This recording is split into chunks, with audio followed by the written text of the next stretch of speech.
Good day all. இன்னைக்கு நம்ம spoken English கிளாஸில் ஷார்ட் சென்டென்ஸ் தான் பார்க்க போகிறோம். மீ டூ, நானும் தான். மீ டூ, நானும் தான். டோன்ட் பிஞ்ச், கில்லாதே. டோன்ட் பிஞ்ச், கில்லாதே. ஃபார் வாட், எதற்காக. ஃபார் வாட், எதற்காக. நோ நீட், தேவையில்லை. நோ நீட், தேவையில்லை.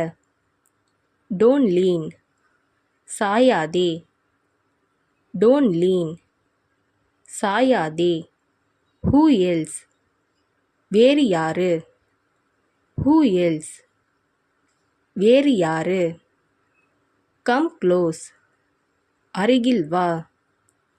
கம் க்ளோஸ், அருகில் வா.